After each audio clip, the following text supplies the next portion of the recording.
Yo, what's up everyone? I hope you're doing well. I just want to do a very quick video talking through my outfit and all the technical clothing that I wore through my 50-mile trek through Iceland. I got a couple requests to do this video after I posted kind of a simple video kind of documenting my trek through that area, and I think with this channel doing a lot of like tech wear, technical garments, yada yada, and fashion stuff, I think this ties in really nicely. So if you're going to be hiking in temperatures ranging from, I would say, like mid 30s to probably high 50s, low 60s, and it's going to be wet, rainy, windy, I think you could get something out of this video. So when I went to Iceland, it was the very beginning of July 1st, and temperatures range, I would say, from, I think it was around like 44 is the lowest, and then probably the warmest it got was one day it was really sunny.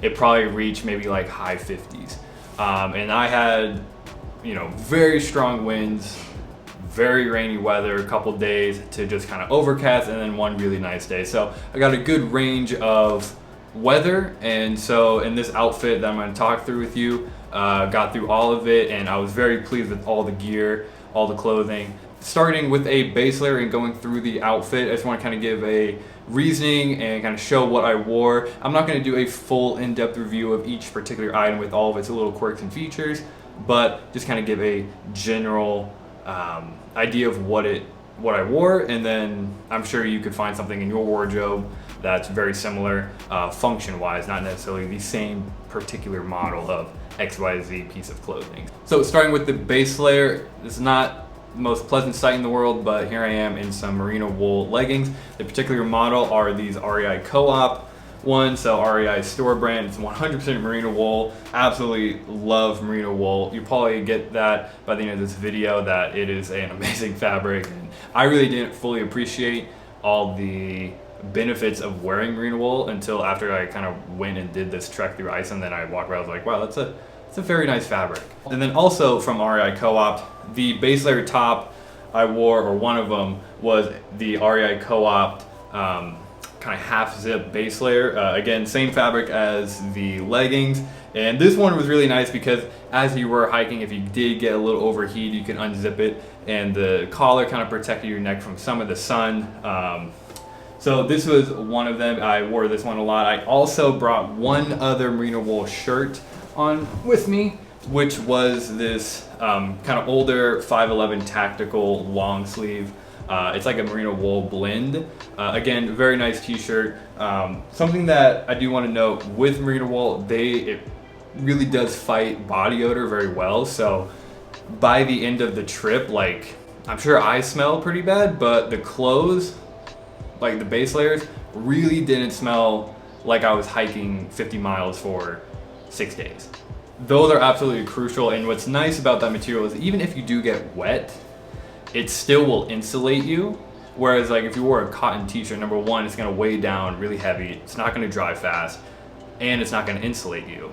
So I think that's a good transition into socks. So usually when I'm just walking around the city and whatnot, day to day, I'm just wearing kind of plain cotton black socks like everyone does. But when you go hiking, especially for many miles across multiple days, merino wool socks, getting a very good pair, actually a couple good pairs, is absolutely crucial. So these particular ones, I don't know the exact model, but I'll link it down below. I got these from REI. I think they were like, I want to say they were like 22 bucks a pair. So quite expensive, but money well spent in my opinion. They have very good cushioning, protection from blisters and hot spots, very well insulated, and if they do get wet, which they will probably get a little damping in there, even just from sweat, or, you know, if water gets in, it will still keep your feet warm, even though it might be a little uncomfortable.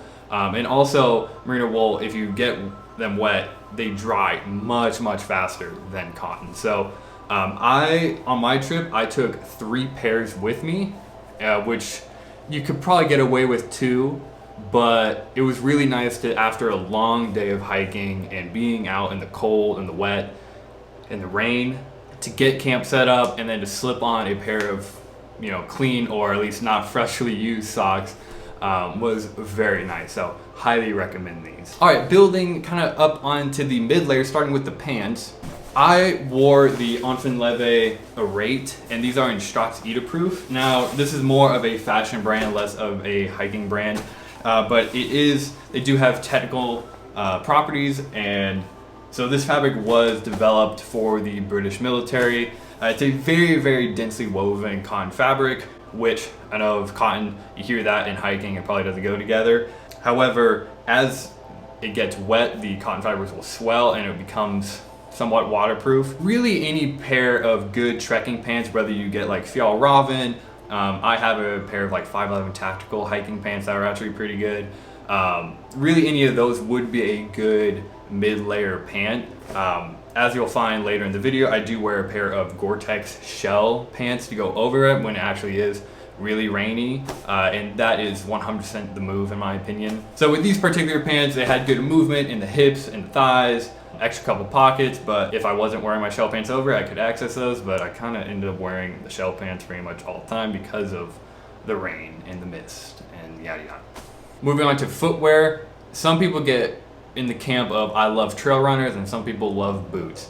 But for this particular trip, for me, I am very happy with my choice to go with a pair of solid waterproof hiking boots. This particular pair are the Salomon Quest Forces 4D, and I actually was wearing these a lot for like probably the past year or so, just kind of casually if it snowed in the city or whatnot, and I would just wear these around town. And also training as well. When I was training to go on this trek, every week and I would throw these on, make sure they're very well broken in. And these provide very good ankle support. They are Goretex, they're waterproof, and I may have just gotten lucky, but my feet never actually got wet. And a couple times, it's by the way, it's very muddy where I was hiking. A couple times you would step and you would think it would be solid and your foot would sink. And a couple times the mud got pretty far up, like almost going and spilling into the boot, which I'm very glad it did not. And my feet stayed dry the whole way. Very good traction on these. These have held up absolutely amazing. I've hiked probably 100+ miles in these. 50 just on this trip, and then all the training trips. And the only sign of wear, in my opinion, is kind of up here on this last little lug. It's kind of coming off right there, and it did come off on this other one, but that's a very, very small little piece of the sole. Because of the technicality and wet conditions of the trails in Hornstrandir Deer, I would not recommend for the vast majority of people to wear trail runners. Just because, especially if you have a 30-pound pack on you and you're hiking all day and it's wet, slippery, muddy, and the trails are honestly like very hard to come across sometimes. Like it's hard to find the trail in many places, and it's very rocky and it's very remote as well. So like you do not want to roll an ankle out there. And so for that fact, boots I think are the way to go. A crucial piece of gear is the insulating mid layer, and I brought my Arcteryx Atom LT hoodie. This thing was amazing. It performed extremely well. It's very light, very packable, yet still very warm. And what I really like about it is while it is warm, it's quite slim fit. So like even on the sides here, it goes from the insulating fabric to kind of like a fleece material right there on the sides of your torso to kind of make it, I think, to probably make it easier to layer a shell jacket on top. Personally, I'm very happy I got the hoodie as well because it's kind of like a built-in beanie and also some sun protection as well. I forgot what color I got this in, but it's a very nice like stone gray. I'll try and link the exact model down below. It is a little bit pricey, you know, Arcteryx is a more expensive brand, but in my opinion, it is usually well worth the money. Again, maybe if you guys are really interested in particular pieces, I could do a whole dedicated review for probably any of these items as well, go into specific details of each piece of clothing and its little quirks and features, but just let me know down below if you would like to see that. Okay, earlier I mentioned shell pants, and these were a absolute necessity in my opinion if you're gonna go trekking through a place like Iceland or the Faroe Islands or anywhere where it's very, very rainy. The particular pair I actually bought off of Essence, which is usually more of like a luxury fashion marketplace. These are the 66 degrees north pack light shell pants, and they were on sale. I want to say they were like $150, I think. But for full Gore-Tex pants, these were an absolute lifesaver. 100% recommend taking them. I saw a couple of hikers not bring them and just have like Fjallraven trekking trousers, which while for most days that would be fine, when it rains and you gotta hike 10 miles, you're gonna be happy you brought these. These held up absolutely great, kept my legs completely dry the entire time. And what I really like about these is you can adjust the ankle opening. So you can either have it kind of taper like how I would usually have it, or you can kind of undo it really wide and then roll your pants up. So when you do have to do a river crossing, and if you do go to Hornchundir, you will have to do multiple. I did a total of, I want to say it was like 8, 9 river crossings, and only 2 times did I have to completely take off my pants and just be in my underwear because it went up to my thighs. So that was pretty cold, but it was a rush for sure. Yeah, I really like these because you can unzip it and roll it up. And then speaking of river crossings, I did bring a pair of water shoes as well. These are probably some of the ugliest shoes known to man. I didn't want to risk stubbing a toe, injuring my foot in a rocky riverbed. So I just went ahead and brought these, got me some extra grip as well, because sometimes the rocks can be a little slippery and you have a 30-pound pack on you in the cold, in the current. You want to have some extra grip. And then also these, once these dried too, they were really nice camp shoes as well to kind of walk around camp.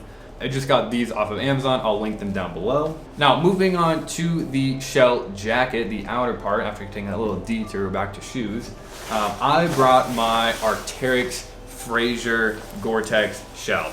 Now, what's funny is this shell jacket, it's kind of honestly designed for like kind of casual city use, and it's not really designed for trekking outdoors. However, it still performed great in my opinion. Yeah, it lacks some of the features, like it doesn't have the wrist adjustment straps and whatnot, but honestly, I didn't think I needed it. This is a very good piece of gear. A lot of times when people get Gore-Tex, especially just casual, they're like, oh, I want to walk my dog in a drizzle and I need my Gore-Tex. I'm like, yeah, you don't need Gore-Tex for that. A hoodie would probably be fine. And I'm not bashing those people because I do that all the time. Like if it's like overcast and a little drizzly, I'm like, oh yeah, I can wear my cool shell jacket for the fit. So I feel there. But hiking through a place like Hornchundir, having a proper waterproof and breathable jacket is a must. There was one day, it was my second day, it was extremely windy, extremely foggy, very rainy, going over one of the passes, and I couldn't see more than probably 20 yards through the fog to the next current, and it was a little scary, and my GPS wasn't working at the time, so it was a little nerve-wracking. But that was the wettest day I had, and by the end of the day, just barely did the Gore-Tex start to wet through. And so if I didn't have the Gore-Tex pants and the Gore-Tex jacket and the Gore-Tex boots, it would be miserable and downright dangerous in my opinion. So a proper shell jacket, yes, they're expensive, but 100% worth it. And so I just think it's funny how people are like, oh, this is a Fraser jacket, it's not good for the outdoors. I'm like, yeah, it's perfectly fine, dude. Like, so again, the fabric is what's really important with this, and honestly it's pretty ergonomic, and I wear this casually a lot. I love the color of it, love the fit of it. So yeah, earlier I was talking about those people who would throw on a shell jacket for the outfit to go down and get like a coffee while it's like overcast and rainy. This is my jacket for that. So, but I also brought this on a trek, so highly recommend that. All right, moving on to accessories. For a hat, I did bring a wool beanie. I actually bought this the first time I went to Iceland as like a little souvenir, and it's Icelandic wool, and it was very warm, and because it is wool, even though you sweat in it, it really does fight your kind of sweat body odor smell thing. So 100% the move. The one thing I wish I kind of brought is if I did just wear a beanie and never wore a ball cap, I wish I brought some sunscreen just for my nose, because by the end of the trip, even though it was overcast 85% of the time, you still get sunburn on it. So yeah, that was kind of my only gripe with bringing a beanie, but I think it's very important. And also when you're sleeping at night as well, when your head's sticking out of the sleeping bag sometimes, it's nice to have a beanie. So again, I do recommend getting a wool one. It's just from a fabric tech perspective, wool is far superior than like a cotton beanie. So recommend that. For gloves, I was kind of on the fence about gloves, but I'm very glad I did bring them. So I have a pair of these Arcteryx Infinium Gore-Tex gloves. They're lightly insulated. And they're not like waterproof or anything, but they do kind of, if it's like a light drizzle, keep your hands somewhat dry. And what's really Gore-Tex Infinium is all about, it's really like blocking the wind. And sometimes, like, you know, when you have your hands out and the wind is whipping through and it's kind of a little damp out, it can make your hands like a little cold. So having these was very nice. Highly recommend bringing a pair of gloves. They don't necessarily have to be like, you know, Gore-Tex or whatnot, but like Luke Skywalker right now. Wait, did Luke Skywalker lose his right? I think he did. I think Anakin did as well, right? Or did, well, he lost both, but anyways. Now, when it gets like super rainy out, because these aren't like fully waterproof, I actually took these and just put them in my backpack, because at the end of the day, if they're gonna get really wet, they're gonna take a little bit longer to dry, and so I just, you know, bit the bullet and just had my hands out in the, you know, really cold rain for several hours until I got to camp and I could start to dry out. So I do recommend gloves. These are a little bit expensive. I don't think you need the Gore-Tex ones. I think they were like $115. I got them last year, I think. But yeah, you don't need this expensive of a pair, but I would recommend bringing some gloves. I think this is the last thing, the last accessory. I call these my birth control glasses. These are my Oakley Jawbreaker photochromatic ones, and they're very lightweight, and they get lighter and darker depending on how strong the sunlight is, which was kind of nice. I really like them. I kind of like the look of it, to be honest. I can't imagine showing up to too many dates with these, but you know, for hiking, trekking, cycling, you know, or if you just really like the look, I think these complement my style pretty well, because I do like to wear a lot of like the whole kind of more tech wear, cyberpunky-ish outfits, and so I think these being very kind of futuristic-esque, just kind of lean into that look, and then functionally they're really nice. They fit my face great, and in my opinion, they're very comfortable. I tried a pair of like cheaper photochromatic ones from Amazon. It's just not even worth it. Like, they didn't even get that dark. They weren't comfortable, and they actually ended up breaking. So yeah, these were expensive, but this is kind of like a me thing. I would recommend bringing a pair of good sunglasses, especially because on some of the passes, you have to hike across snowfields, even the middle of summer.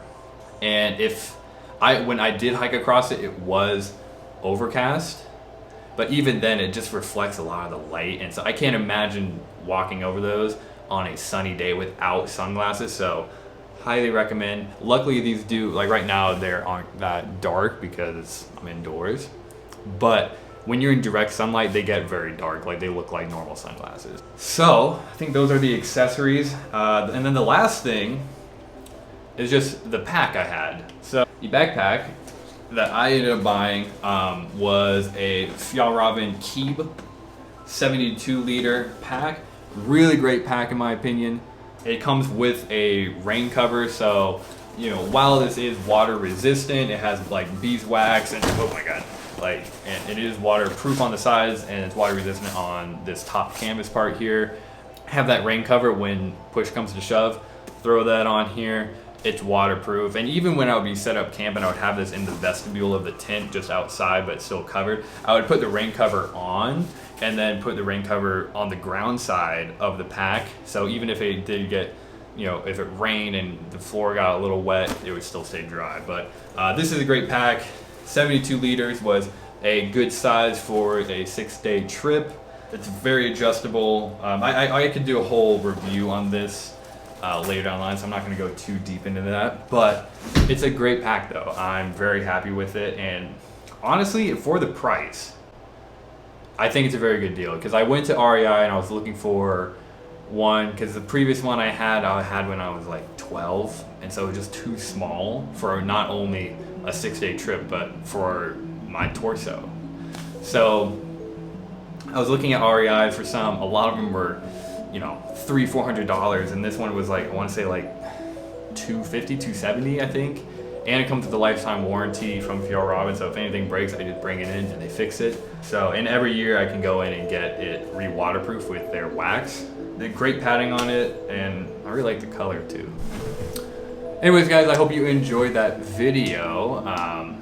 I could go ahead and do like a video kind of breaking down all of the gear I took, so like the tent, sleeping bag, the mattress, the water filter, the stove, all that stuff, the trekking poles, whatnot, and kind of go through what all I took on the trip there and kind of some more logistics. If you would like to see that, I know I'm not really a hiking channel or an outdoor channel, but I think this video ties in really nice to the other video kind of themes I do on this channel, which is not only fashion but technical fashion as well. And so everything in here that I brought had a functional purpose to it. I never brought anything that was just for, you know, to look fashionable, even though I do try and like pick out stuff that does go together, because that's just the way I'm wired, I guess. But what I hope you got out of this video is kind of just reassurance or some insight on if you are going to be hiking in a place like Iceland or, you know, Scotland in the spring or autumn or winter, you know, somewhere where it's kind of wet and rainy, and just not the most pleasant weather. I hope this kind of provided a framework if you were kind of unfamiliar or unsure of what you needed to bring. And then if you guys would like to kind of watch a little documentary on my journey through horned deer, I posted a video right before this one, kind of documenting. I think it was like 14-ish minutes, I think. And I just kind of compiled a bunch of clips together. I've never talked in it at all. So if you guys like that, go ahead and check that out if you would like. I'll go ahead and try and link everything I showed in the video down below, or if not an exact piece, something that's very comparable. But again, like I said earlier, like, you don't have to get a Arcteryx Gore-Tex jacket. You could get another just waterproof shell jacket. And so that was kind of the whole point of the video. It wasn't supposed to be about specific items, just kind of generally what type of clothes and how to build that trekking outfit. So with that being said, I hope you enjoyed it, and I will see you in a video